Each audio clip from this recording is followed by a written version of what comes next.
Көшеде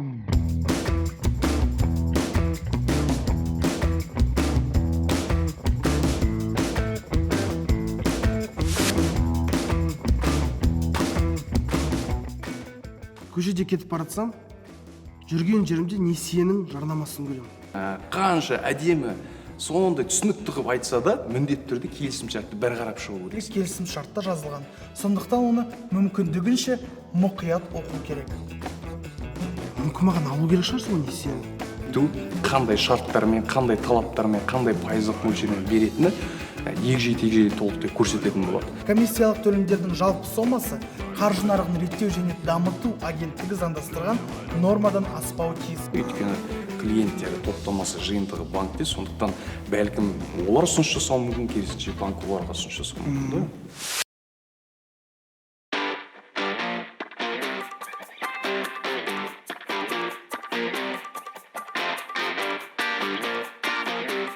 Банктерге бардым, келісім шарттарын оқыдым. Түрлі пункттар бар екен арасында. Ал мен мысалы төлей алмай қалсам ше? Енді өмірде бәрі болуы мүмкін ғой. Төлей алмай қалсам, мысалы. Онда не болады? Банкпен бір келісімге келуге болады ма екен, болмайды ма екен?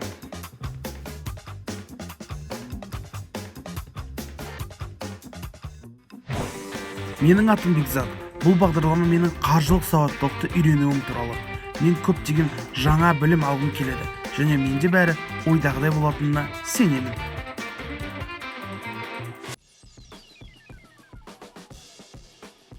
Мен егерде несиені төлей алмай қалсам, не істеуім керек? Кредит алу кезінде екі тарапта, борышкер де, кредитор да кредитті уақытында өтеу мүмкіншіліктерін бағалайды. Кейде қарыз алушының өмірінде кредитті мерзімінде қайтармайтындай қиыншылықтар туындайды. Егер борышкер жұмысынан немесе табысынан айырылса және несиесін мерзімінде төлей алмай, бірақ әлі кешіктірмей төлеп жатырған жағдайда, салыстырмалы тұрғыдан қарағанда бұл қауіпсіз жағдай. Борышкер кредит алған банкті немесе қаржы ұйымын оған хабарласып, осы мәселесін шынайы түрде айтуы қажет. Егер несиені қайтаруда қиындықтар туындаса, ең бастысы банкке уақытында хабарласу. Қарыздың өздігінен жоғалып кетуін күтудің немесе жасырудың қажеті жоқ. Егер сізге банктен қоңырау түспесе де, бұл олар сізді ұмытып, сіздің қарызыңызды кешірді дегенді білдірмейді. Пайыздар қосыла береді, қарыздар өсе береді, ал несие тарихыңыз нашарлайды. Сонымен қатар, кейбір банктер өздерінің несиелік келісім шарттарында қарыз алушының өзіне ең алдымен несие берушілерге хабарласып, өзінің қаржылық жағдайының нашарлағаны сонша несие уақытында төлей алмайтынын хабарлайды. Тиісінше, сіз жасырынып отырсаңыз, сіз одан да көп ережелерді бұзасыз, және несие беруші сізді сотқа беру құқылы. Сонымен қатар, кешіктіру неғұрлым көп болса, соғұрлым көп соманы қайтаруға тура келеді. Егер несиені төлеу мүмкін болмаса, жалғыз дұрыс шешім бұл банкпен келісімге келу. Борышкерлер коллекторлық агенттіктің жұмысына дейін немесе тіпті сотқа талқылауға жібермей тұрып, кредитормен келіскені жөн. Барлық мүмкіндіктерді пайдаланып, бір келіссөзге келгені өте маңызды болып келеді. Ол яғни жаңа кестеге қол қою және де төлемді кейінге қалдыру. Ал кредитор өз барысында әрине қарастырады. Ал егер олай болмаған жағдайда, қарызының суммасы осы сот шығындары және де жеке сот орындаушының сыйақысынан есебінен ол көбейіп кетеді. Мен борышкер болып, егер де несиемді төлей алмасам, банкпен қалай мен бір ымыраға келе алам, қалай бір шешімге келе алам, сол жағын айта кетсеңіз. Оны сотқа дейін жеткізбеу үшін, оны коллекторлардың қызметіне жеткізбеу үшін не істеуім керек? Борышкерлер бір ымыраға келу үшін кредиторға немесе коллекторлық агенттікке өзінің жазбаша өтінішімен жүгіне алады. Өтінішінде қандай себептермен мерзімін кешіктіріп алғанын көрсетуі қажет, және де оғанмен қатар бірнеше құжаттарды жинауы қажет. Оған жұмыстан босатылуы туралы бұйрық немесе еңбек кітапшасының көшірмесі, ауруын растайтын медициналық картадан үзінді немесе табыс әкеліп отырған мүлкінің жойылуы немесе бүлінуі туралы растайтын құжаттар. Банкпен келісімге келу бір қарағанда көрінгендей қиын емес. Әрине, ол жерде өз жұмыстарын жетік білетін өз ісінің кәсіби мамандары жұмыс істейді. Бірақ оларда адами қасиеттері де бар. Және егер сіз дәл қазір сіздің төлем қабілетсіздігіңізді растай алатын болсаңыз, онда олар сіздің жағдайыңызға кіріп, келісімге келуді ұсынады. Банкпен қандай келіссөздер жүргізуге болады? Ең қарапайым нәрсе бірнеше айға кешіктіруге сұрау. Банк әрине кейінге қалдыруға келісуге міндетті емес. Бірақ мұнда клиенттің жақсы несиелік тарихы маңызды рөл атқарады. Егер сізге төлемді кейінге қалдырудың бас тартылса, сіз ай сайынғы төлем мөлшерін азайту үшін несие шарттарын қайта қарауға келісе аласыз. Бірақ оны ұзақ мерзімге ұзартасыз. Қалай болғанда да сіз банкке қашан төлей жаса алатыныңызды түсіндіруіңіз керек.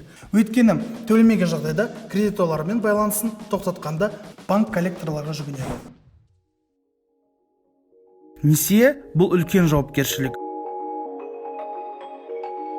Егер қарыз алушы байланысқа шықпаса, несие беруші шартта көрсетілген барлық санкцияларды қолдануға құқылы.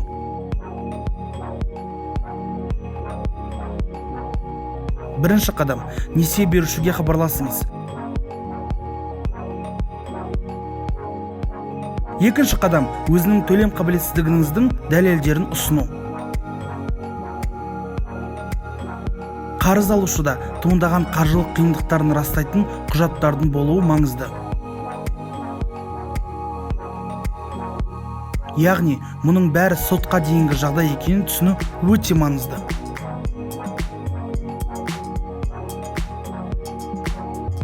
Келеңсіз жағдайдан оңтайлы шығу тек қарыз алушының ғана емес, несие берушінің де мүддесі үшін. Егер төлемді кешіктірген болсаңыз, несие берушіден жасырынбаңыз. Сіз оған жазбаша өтінішпен немесе несие шартында көрсетілген басқа тәсілмен жүгінгеніңіз жөн. Коллекторлық агенттік коллекторлық қызмет туралы заңға сәйкес берешекті сотқа дейін өндіріп алуға және реттеуге уәкілетті заңды тұлға. Кеңестер: қолданыстағы несиелерді немесе микронесиелерді өтеу үшін жаңа несиелерді алмау керек. Бюджетті дұрыс жоспарлаңыз. Кредит бойынша төлемдер сомасы кірістің 30%-нан аспауға тиіс. Қаржылық қауіпсіздік жастығын қалыптастырыңыз. Сақтандыруды ескеру.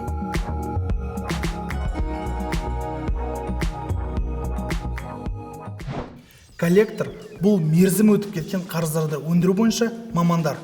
Бұл фильмдерде бізге көрсетіліп, есікті бұзып, ақшаны күшпен тартып алатындай ондай қорқынышты адамдар емес. Олар борышкерді қарызды кез келген бағамен қайтаруға қорықпайды, тек ықтимал перспективалардың сипаттайды. Және сізбен бірге олар қарызбен мәселені шешудің жолын іздейді. Есіңізде болсын, коллекторлар сізге қоңырау шалуға құқылы, бірақ күніне 2 реттен, аптасына 4 реттен және айына 16 реттен көп емес. Олар сондай-ақ сіздің туыстарыңызбен немесе несие бойынша ортақ қарыз алушы ретінде көрсетілген үшінші тұлғалармен байланысуға толық құқылы. Ал сіз коллектормен, онымен тек сіздің адвокатыңыз арқылы байланысатындығыңызды алдын ала ескертіп, сөйлеспеуге құқығыңыз бар. Олай болса, коллекторлар соншалықты жаман емес, бірақ несие беруші оған жүгінбей тұрып, бұл мәселені көтермеген жөн. Ал қандай жағдайда банк коллекторлардың қызметіне жүгінеді? Егер өкінішке орай бірыңғай шешім табылмаса, қаржы ұйымы коллекторлық агенттікке жүгінеді. Олар істің мән жайын анықтап, іс жайында мәліметтер іздестіре бастайды.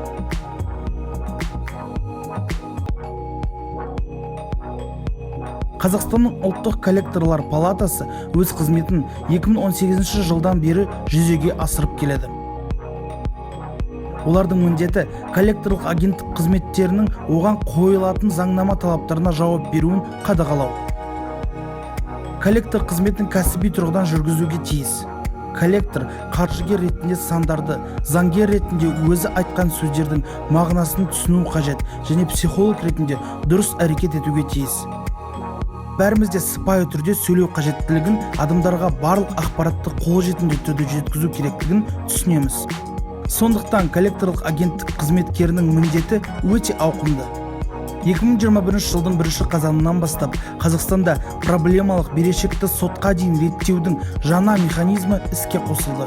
мерзімін өткізіп алған қарыз алушылар өз несиелерін немесе микрокредиттерін қайта құрылымдау мәселелерін тікелей кредиторлармен шеше алады. Егер коллектор сізге қоңырау шалып, ресми хат әлі келмеген болса, алдымен бұл алаяқтықтың бар жоғын тексеріңіз. 2021 жылғы 24 мамырдан бастап кейбір заңнамалық актілерге, оның ішінде коллекторлық қызмет бойынша түзетулер күшіне енді.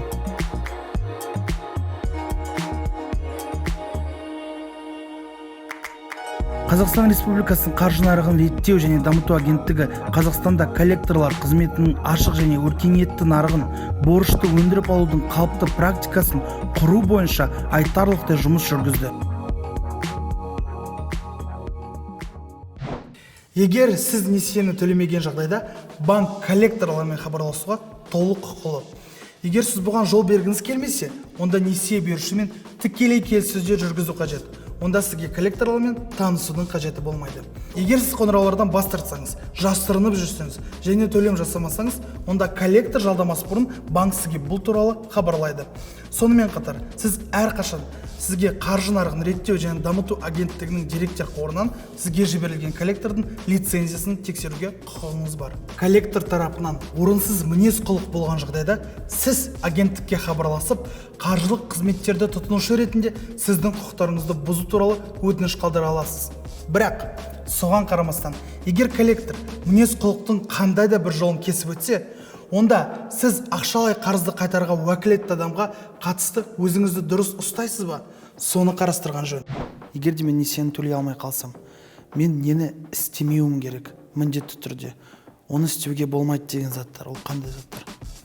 Біріншіден, кредитордан немесе коллекторлық агенттіктен жасырынбауыңыз қажет. Егер хабарласқан кезде қоңыраулардан және кездесуден бас тартпау қажет. Сонда барлығы өз орнына келтіруге болады.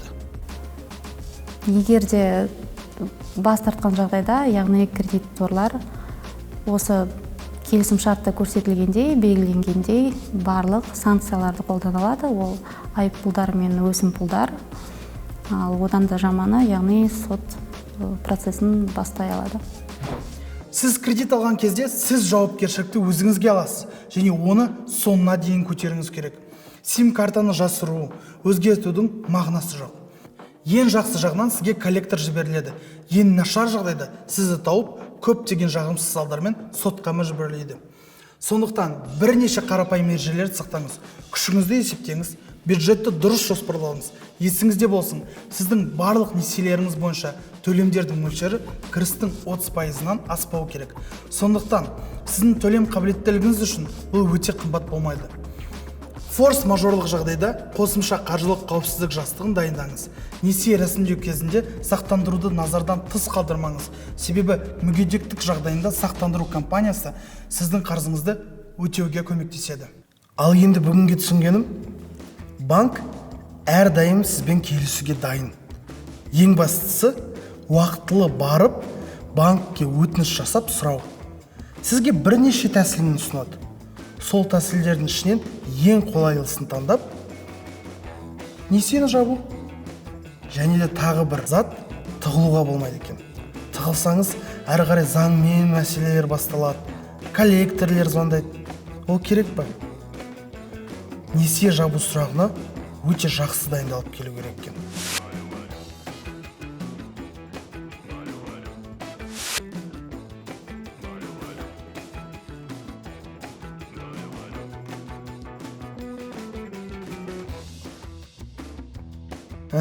Біліп едім, сондай қолайлы, анық емес екенін. Сонда ұйым сізге банк картасына ақша аударады. Біріншіден, онлайн несие дегеніміз не? Сіздің заттарыңызды, құжаттарыңыздың көшірмесін алады, сіздің өтінішті толтырады да сізге ақша беріп кетуі мүмкін. Ал онлайн несиені бірден қайтару керек. Ол не себептен?